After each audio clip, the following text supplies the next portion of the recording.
दोस्तों नमस्कार, स्वागत है एक बार फिर से। चलिए जानते हैं बिहार की ताजा खबरों को। लेकिन इससे पहले अगर आपने अभी तक इस चैनल को सब्सक्राइब नहीं किया तो सब्सक्राइब कर लें ताकि आपको बिहार की ताजा खबरें रोजाना मिलती रहे।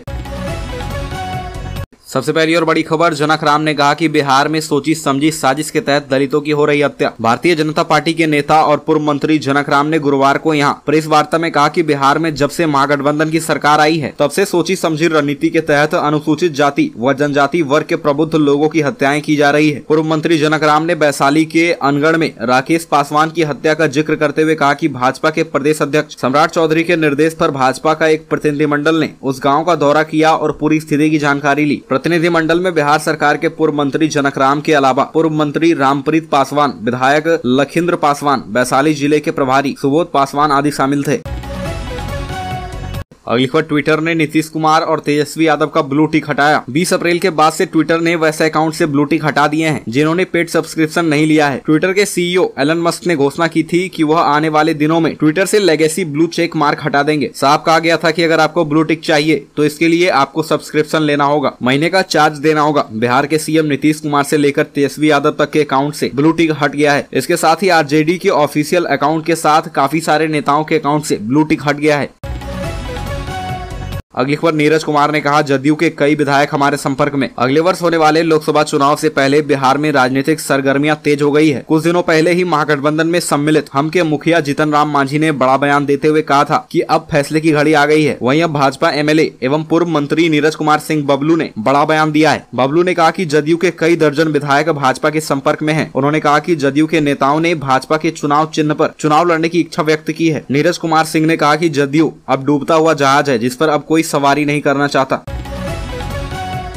अगली खबर, बिहार में बढ़ रहा साइबर क्राइम। तरह तरह का झांसा देकर साइबर अपराधियों ने 4 के खाते से की 11.35 लाख की निकासी। साइबर अपराधी तरह तरह का झांसा देकर लगातार लोगों को चपत लगा रहे हैं। ताजा घटनाओं में 4 लोगों के खाते से 11,35,000 रुपए की निकासी कर ली गई है। शिवपुरी के रहने वाले के वर्मा का खाता स्टेट बैंक ऑफ इंडिया की IGIMS शाखा में है। उन्होंने शास्त्री नगर थाने में केस दर्ज कराकर पुलिस को बताया कि उन्हें किसी ने फोन नहीं किया और न ही किसी को OTP दिए और न ही किसी लिंक को खोला। इसके बावजूद खाते से 5,44,000 की निकासी का मैसेज आ गया। बैंक से स्टेटमेंट निकालने पर पता चला कि दनियावा के रहने वाले अभय कुमार, विकास कुमार और अन्य ने रकम निकाली है। अगली खबर, किसी भी वक्त हो सकती है आनंद मोहन की रिहाई। किसी भी वक्त बिहार के पूर्व सांसद आनंद मोहन की रिहाई के आदेश जारी हो सकते हैं। सूत्रों से मिली जानकारी के मुताबिक आनंद मोहन की रिहाई वाली फाइल मुख्यमंत्री नीतीश कुमार के पास अप्रूवल के लिए पहुंच चुकी है। इसके पहले उनकी रिहाई को लेकर 2 स्तरीय बैठक कर ली गई है। स्क्रीनिंग कमेटी की बैठक सोमवार को हुई थी। बैठक के बाद फाइल मुख्यमंत्री नीतीश कुमार के पास भेजी गई है। माना जा रहा है कि किसी भी वक्त रिहाई के आदेश जारी किए जा सकते हैं। पूरे मामले को काफी गुपचुप तरीके से किया जा रहा है। मंत्री परिषद से लेकर परिहार नियमावली के संशोधन अधिसूचना को भी गुप्त रखा गया था।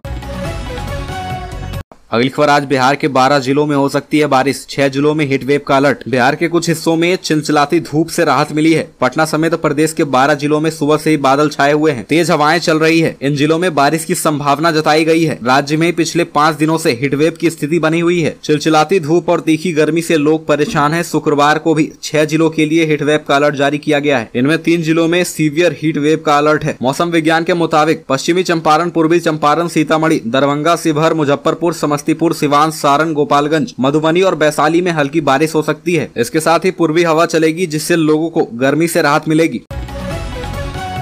अगली खबर, बिहार में कोरोना के एक्टिव केस 700 के पार। 25 मरीज अस्पताल में भर्ती। बिहार में लगातार कोरोना मरीजों की संख्या बढ़ती जा रही है। गुरुवार को 139 नए कोरोना पॉजिटिव मिले हैं, जिसके बाद राज्य में कोरोना एक्टिव मरीजों की संख्या 700 के पार हो गई है। इनमें 25 कोरोना संक्रमित मरीज अस्पताल में भर्ती हैं, जिनका इलाज चल रहा है। स्वास्थ्य विभाग के आंकड़ों के मुताबिक पिछले 24 घंटे में 53,000 कोरोना जाँच की गई है। इनमें सिर्फ 139 संक्रमित पाए गए। इनमें पटना के 57, सहरसा के 14 और भागलपुर के 11 केस शामिल है। अगली खबर, आरजेडी के पटना महानगर अध्यक्ष रहे रामराज यादव 24 अप्रैल को बीजेपी में शामिल हो रहे हैं। बता दें कि पिछले साल राबड़ी देवी के आवास पर आयोजित दावत इफ्तार के आयोजन के बाद रामराज ने आरोप लगाया था कि एक तरफ आयोजन चल रहा था और दूसरी तरफ लालू प्रसाद के बड़े बेटे तेज प्रताप यादव ने उन्हें कमरे में बंद करके पीट रहे थे। हालांकि तब तेज प्रताप यादव ने कहा था कि आरोप बेबुनियाद है और इससे जुड़ा कोई सबूत हो तो रामराज यादव सामने लाएं। अगली खबर, बिहार में खुलेंगे 44 साइबर थाने, डीएसपी समेत 660 पदों पर होगी नियुक्ति। बिहार में सरकारी नौकरी की तलाश कर रहे युवाओं के लिए खुशखबरी है। बिहार में साइबर फ्रॉड के मामले लगातार बढ़ते जा रहे हैं। ऐसे में सरकार के द्वारा एक बड़ा फैसला लिया गया है। राज्य सरकार हर जिले में एक एक साइबर थाने की स्थापना करने जा रही है। इन थानों में 44 डीएसपी समेत कुल 660 पदों पर नियुक्ति होगी। मुख्य सचिव आमिर सुबहानी की अध्यक्षता में प्रशासनिक पदवर्ग समिति की बैठक में इस प्रोग्राम को मंजूरी दी गई है। बिहार सरकार के द्वारा हर जिले में खोले जा रहे एक एक साइबर थाने में 15-15 लोगों को नियुक्ति दी जाएगी। इसमें से 1 डीएसपी, 4 पुलिस निरीक्षक, 3 पुलिस अवर निरीक्षक, 1 प्रोग्रामर, 2 सिपाही, 3 डेटा सहायक और 1 ड्राइवर का पोस्ट होगा। बता दें कि अभी राज्य में साइबर थाने की व्यवस्था नहीं है। अगली खबर, अब कोर्ट में चीफ सेक्रेटरी अपर मुख्य सचिव को होना पड़ा हाजिर, तो सस्पेंड होंगे अधिकारी। पिछले दिनों पटना हाई कोर्ट के द्वारा स्वास्थ्य विभाग के प्रमुख सचिव के खिलाफ गिरफ्तारी वारंट जारी होने के बाद अब बिहार सरकार ने बड़ा फैसला लिया है। सरकार ने अपने अधिकारियों को चेतावनी दी है। राज्य सरकार ने कहा है कि अगर किसी भी मामले में सचिव स्तर के अधिकारी को उपस्थित होना पड़े तो इसको लेकर उनके नीचे के भी अधिकारियों पर कड़ी कार्रवाई की जाएगी। दरअसल पटना हाई कोर्ट ने स्वास्थ्य विभाग के प्रमुख सचिव प्रत्यय अमृत के खिलाफ गिरफ्तारी का जमानती वारंट जारी करने का आदेश दिया था। अब इसी को लेकर अधिकारियों को कड़ी चेतावनी दी गई है। खबर, गर्मी ने तोड़ा 7 साल का रिकॉर्ड, सीएम नीतीश कुमार ने बुलाई हाई लेवल मीटिंग। बिहार में गर्मी से आम जनता त्रस्त हो गई है। स्कूल में भी समय में परिवर्तन किया गया है। इस बीच मुख्यमंत्री नीतीश कुमार ने बुधवार को सुखाड़ और हीटवेव को लेकर हाई लेवल मीटिंग बुलाई है। इस बैठक में उप मुख्यमंत्री तेजस्वी यादव के साथ कृषि विभाग, आपदा प्रबंधन विभाग, जल संसाधन विभाग, ऊर्जा विभाग, ग्रामीण विकास विभाग और पीएचडी सहित सभी विभागों के मंत्री और अधिकारी मौजूद थे। साथ ही सभी विभागों के डीएम और एसपी भी वीडियो कॉन्फ्रेंसिंग के माध्यम से बैठक में जुड़े थे। बता दें कि गर्मी के कारण बिहार में सुखाड़ की समस्या हर साल उत्पन्न हो जाती है। इसे देखते हुए सरकार के द्वारा पहले से ही तैयारी की जा रही है।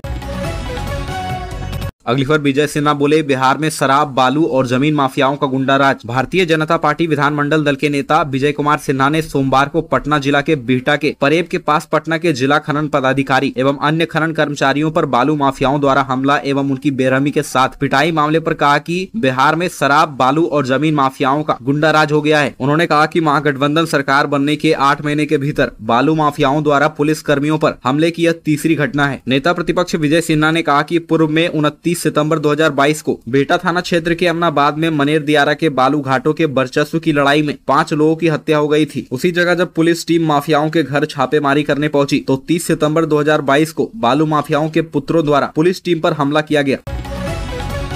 अगली खबर, 3 मई को देहरादून में होगी आनंद मोहन के बेटे चेतन आनंद की शादी। 6 महीने में तीसरी बार पेरोल पर जेल से बाहर निकल बाहुबली नेता व पूर्व सांसद आनंद मोहन अपने बेटे आरजेडी विधायक चेतन आनंद की शादी में शामिल होंगे। बेटे की शादी के लिए उन्हें 15 दिन का पेरोल मिला है। 16 अप्रैल को चेतन आनंद का उपनयन संपन्न हुआ। अब पटना के विश्वनाथ फार्म्स में 24 अप्रैल को सगाई होगी, जबकि 3 मई को देहरादून में शादी का कार्यक्रम रखा गया है। अभी कुछ दिन पहले ही शादी की तैयारियों का जायजा लेने के लिए आनंद मोहन पत्नी लवली आनंद और बेटिया सुरभि आनंद के साथ देहरादून गए थे, जहां 3 मई को चेतन आनंद की शादी में होने वाली तैयारियों को जाना।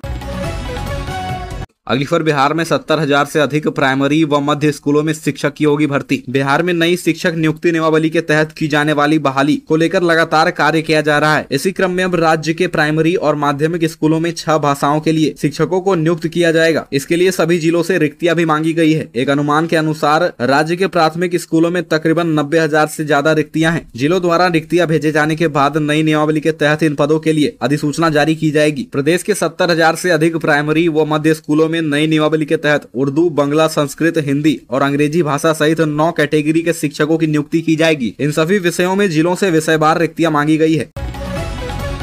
अगली खबर, बीपीएससी 68वीं मुख्य परीक्षा के आवेदन की आखिरी तिथि आज। बिहार लोक सेवा आयोग यानी बीपीएससी 20 अप्रैल 2023 को रात 12 बजे के बाद 68वीं मुख्य परीक्षा 2023 रजिस्ट्रेशन बंद कर देगा। जो भी ऐसे उम्मीदवार हैं जिन्होंने अब तक मुख्य परीक्षा के लिए आवेदन नहीं किया है, वह बीपीएससी की आधिकारिक वेबसाइट bpsc.bih.nic.in पर जाकर ऑनलाइन माध्यम से आवेदन कर सकते हैं। बता दें कि बीपीएससी में रजिस्ट्रेशन के लिए पोर्टल 6 अप्रैल 2023 से खोला गया था। वहीं जारी नोटिस के अनुसार एडिट विंडो 22 अप्रैल 2023 तक खुली रहेगी। परीक्षा शुरू होने से 1 सप्ताह पहले उम्मीदवार को एडमिट कार्ड उपलब्ध